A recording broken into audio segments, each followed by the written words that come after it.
Did you know a babysitter vanished into thin air after getting a call from inside the house she was working in? This isn't just a scene from a horror movie. It's a chilling story that has haunted people for decades. Today, we're diving deep into one of the most terrifying and mysterious disappearances in modern history. Have you ever heard about the babysitter who received a call that turned her world upside down? This tale will make you double-check your locks and question every shadow in your home. The story takes us back to 1987.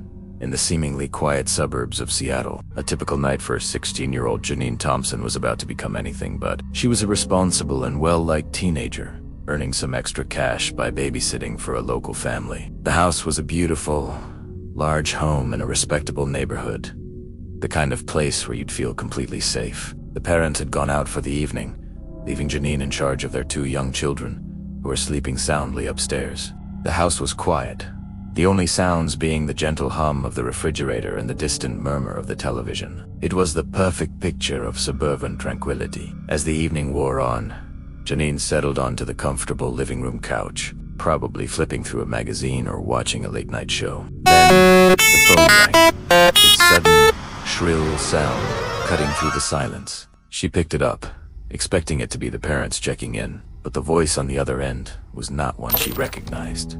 It was a man, his tone raspy and unsettling. He said just 3 words. "Check the children." Janine, a bit startled but mostly annoyed, assumed it was a prank call. It was the 80s, after all. Prank calls were a common nuisance. She laughed it off, hung up the phone, and tried to forget about the strange interruption.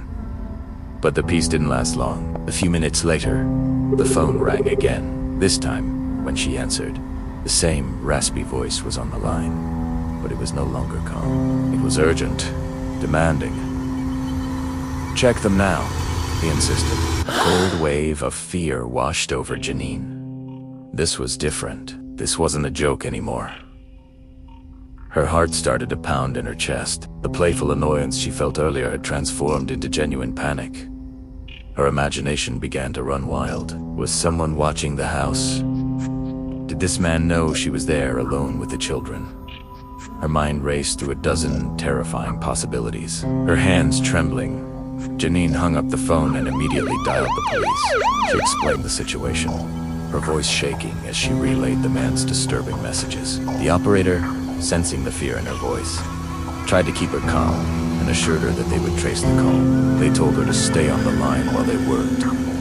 Every second felt like an eternity. The silence of the house was now deafening, amplifying every creak and groan of the old structure. She kept her eyes glued to the windows, half expecting to see a face staring back at her from the darkness outside. After what felt like a lifetime, the operator came back on the line, but the words she spoke sent a new jolt of terror through Janine, worse than anything she had felt before. The operator's voice was grave. "The calls are coming from inside the house." Those words hung in the air, a death sentence. The man wasn't outside watching. He was inside with her. He was in the house, right now.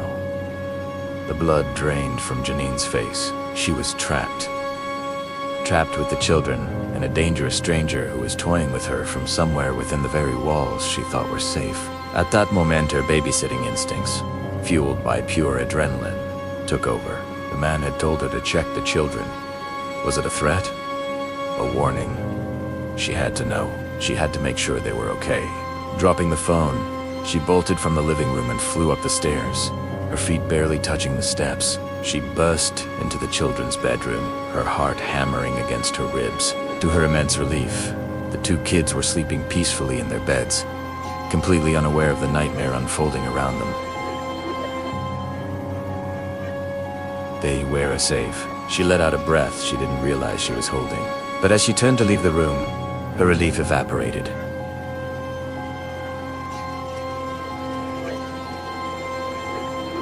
Something was wrong.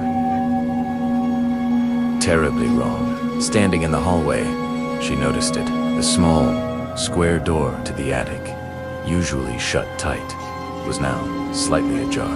A dark, gaping maw in the ceiling that shouldn't have been there, and leading away from it, glistening on the hallway carpet, was a trail of wet footprints. They were large, clearly made by a man's shoe. The prints led directly from the attic door, domed hole, and and stopped right at the entrance to the children's room. She realized with sickening clarity that the man had been in their room. He had stood over them while they slept. She backed away slowly, her mind struggling to process the horror. He had been upstairs the whole time. He was likely still up there, in the dark, cavernous attic, watching her, hearing her every move. The police were on their way, but would they get there in time? What happened next is where the official record ends, and the chilling mystery begins. When the police finally arrived just minutes later, they found the house completely silent. The front door was unlocked, swinging gently in the breeze. They swept through the home, room by room, but found nothing. The house was empty. The children were still asleep in their beds, unharmed. But Janine Thompson was gone. She had vanished without a trace. There were no signs of a struggle, no broken windows, nothing to indicate a violent entry or abduction. It was as if she had simply dissolved into the night. The only clue left behind was that eerie trail of wet footprints on the upstairs carpet. Investigators noted a strange, faint odor clinging to them, a smell they described as a mixture of damp earth, rain, and something else. ... Something like decay. It was a smell that didn't belong inside a clean, suburban home.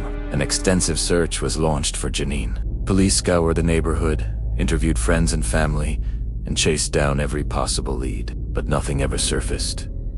The man on the phone was never identified. The owner of the footprints was never found, and Janine Thompson was never seen or heard from again. It was as if the man from the attic had plucked her from the house and spirited her away, leaving only a terrifying story and a grieving family behind. Over the years, the story of Janine Thompson has become a staple of urban legends, a cautionary tale told at sleepovers and around campfires. Some say the man was a drifter who had been secretly living in the family's attic. Others whisper more supernatural explanations, that he was some kind of entity or spirit drawn to the house. What was his motive? Why did he torment Janine with those phone calls? Why did he want her to check the children, only to take her instead? And what happened to her after she was taken from that house?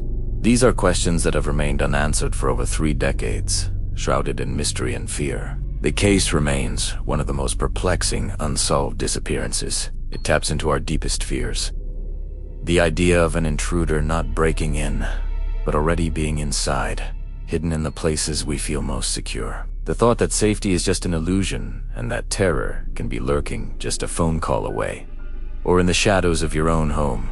The story of Janine Thompson serves as a chilling reminder that sometimes the most horrifying monsters are the ones we can't see.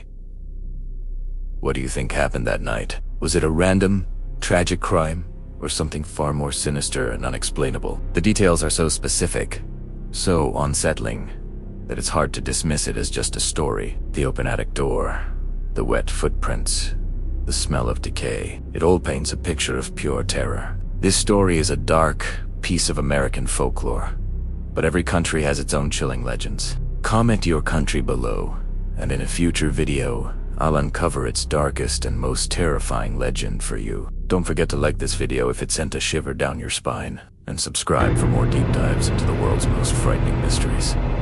Stay safe, and always check the attic. Thanks for watching.